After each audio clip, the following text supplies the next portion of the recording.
Kebijakan luar negeri Donald Trump lagi-lagi jadi berita utama nih.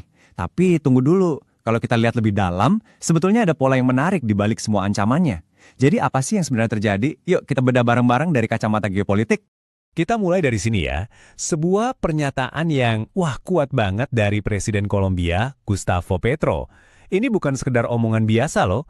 Ini adalah respons langsung atas tuduhan dari Donald Trump. Dan ini nunjukin betapa panasnya situasi sekarang. Nah, ini kan langsung bikin kita mikir ya, kenapa sekarang kok tiba-tiba negara-negara ini jadi sorotan? Buat jawab itu, kita perlu lihat sebuah gambaran yang jauh lebih besar. Oke, pertama-tama coba kita lihat siapa aja sih yang jadi target. Ternyata fokus Trump itu udah nggak cuma ke Venezuela lagi. Sekarang daftarnya makin panjang. Ini adalah alasan-alasan resmi yang dikasih ya. Katanya Kolombia itu pemimpinnya terlibat urusan kokain. Terus Kuba disebut-sebut bakal ambruk kalau nggak ada minyak dari Venezuela. Sementara Greenland, nah ini jadi target karena urusan strategis buat ngelawan kapal-kapal Rusia dan Tiongkok. Plus ngamanin sumber daya alam yang langka. Tapi, disinilah ceritanya jadi makin dalam. Menurut para analis geopolitik, alasan-alasan resmi tadi itu ya cuma di permukaan aja. Di baliknya ada sebuah pola, sebuah playbook yang udah nggak asing lagi, yang udah dipakai berkali-kali. Jadi, skenario yang familiar ini kayak gimana sih? Analis berpendapat ini semua bukan kejadian acak. Ini adalah bagian dari sebuah strategi jangka panjang yang udah terencana. Coba deh lihat angka ini. Lebih dari 70. Menurut para analis, segitulah jumlah negara yang udah jadi target agenda ganti rezim oleh Amerika Serikat sejak tahun 1945. Angka ini penting banget buat ngasih kita konteks sejarah, biar paham apa yang sebenarnya lagi terjadi sekarang. Menurut analisis ini, polanya itu selalu sama dan ada 3 langkah. Pertama, lemahkan. Targetnya dibikin sakit dulu secara ekonomi, seringnya lewat embargo bertahun-tahun. Kedua, justifikasi. Nah, ini bagian cari-cari alasan. Isu kayak narkoba atau terorisme dipakai buat alasan di depan publik.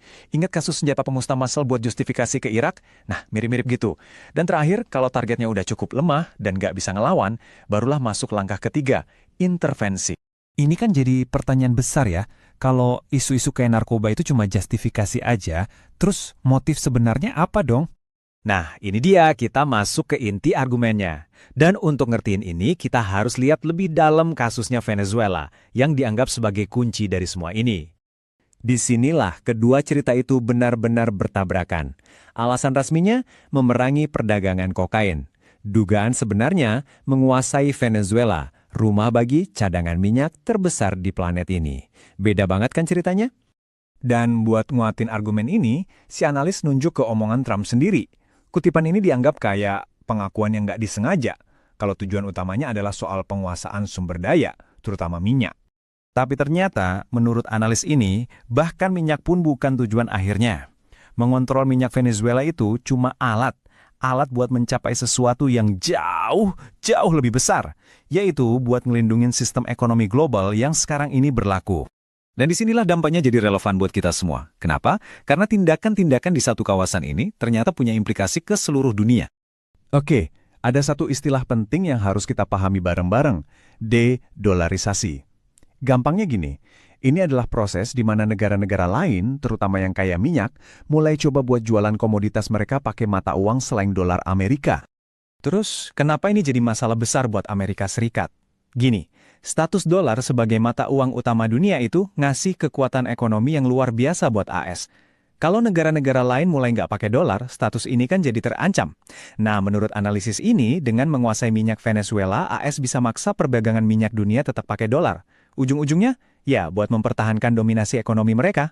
Jadi pesan yang mau dikirim menurut analisis ini itu jelas banget. Dan pesannya ini ditujukan buat negara-negara berkembang atau Global South, termasuk negara kayak Indonesia. Pesannya kira-kira begini, patuhi sistem yang ada, jangan coba-coba menantang, atau kalian akan hadapi konsekuensinya. Pada akhirnya, semua ini mengerucut ke satu pertanyaan yang fundamental. Di panggung dunia ini, siapa sih yang sebetulnya punya kuasa buat bikin aturan main?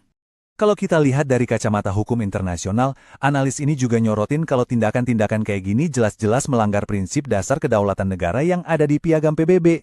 Ini adalah tindakan sepihak yang intinya mengabaikan hukum internasional. Jadi, kita tutup dengan pertanyaan ini untuk direnungkan.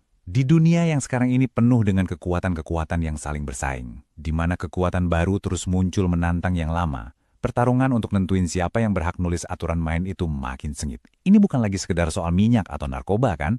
Ini udah soal siapa yang bakal nentuin masa depan sistem internasional itu sendiri.